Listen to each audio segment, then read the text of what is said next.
Okay students, here we have another problem. Let R1 be a relation defined on R. Here this R stands for what? Set of real numbers.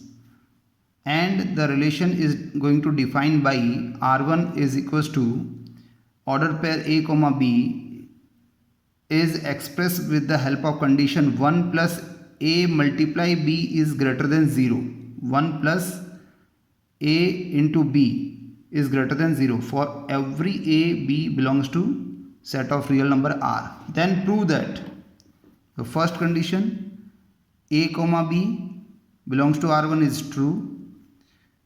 A comma B belongs to R1 implies us B comma A belongs to R1 is also true. A comma B belongs to R1 and B comma C belongs to R1 implies us A comma C belongs to R is not true. For every A, B, C we consider the set of real number. So here we have first, okay students, I am going to prove first.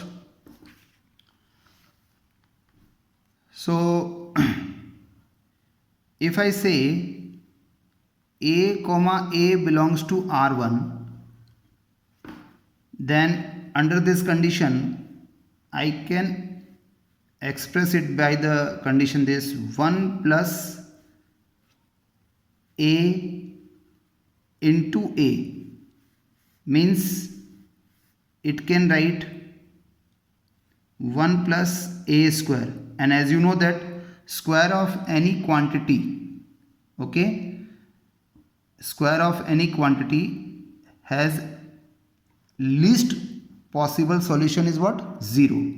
Okay, if I consider 0, then 0 plus 1 is what? 1, and 1 is always greater than 0.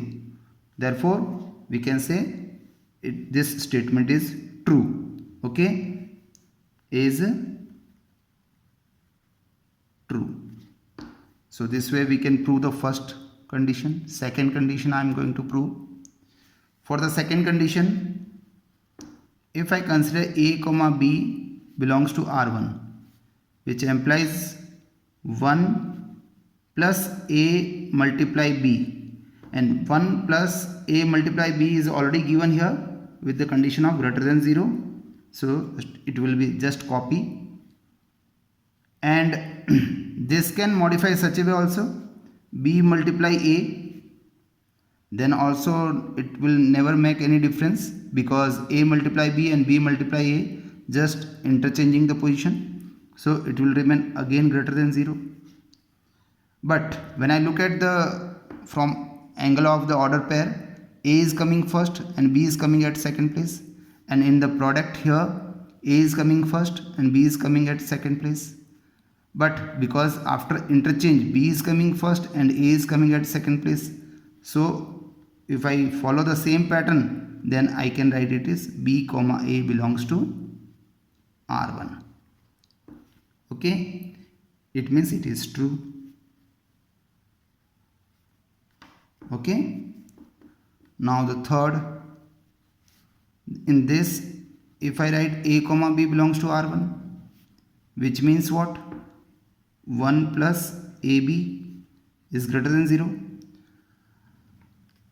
Now dear students, here when we check this third condition, here I am going to assume the value of A.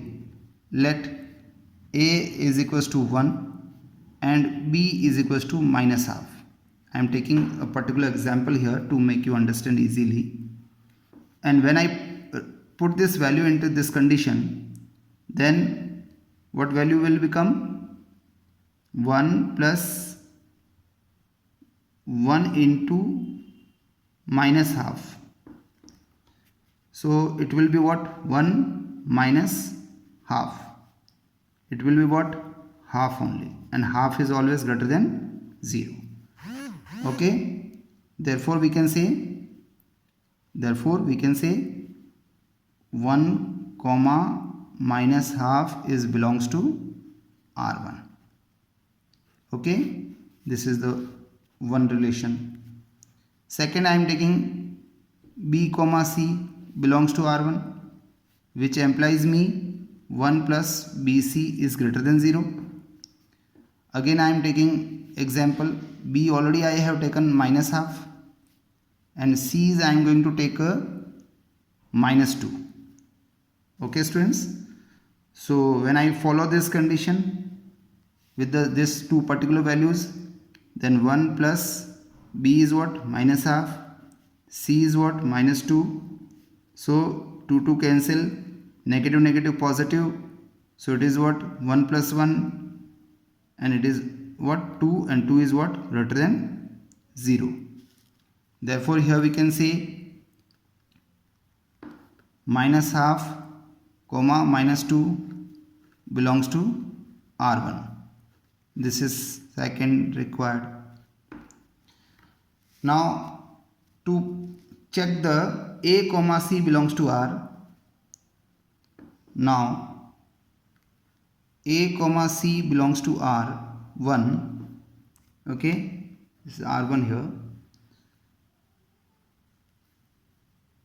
We will receive this condition 1 plus AC, and will follow with the same values.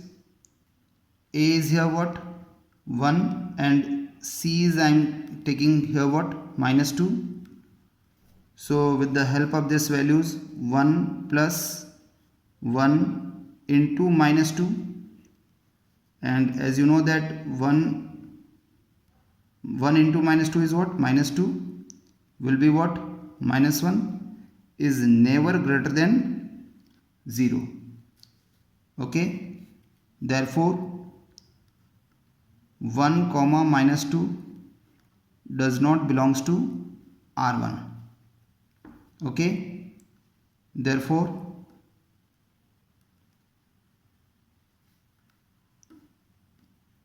which implies A comma B belongs to R1, B comma C belongs to R1, implies A comma C belongs to R1 is not true, hence true.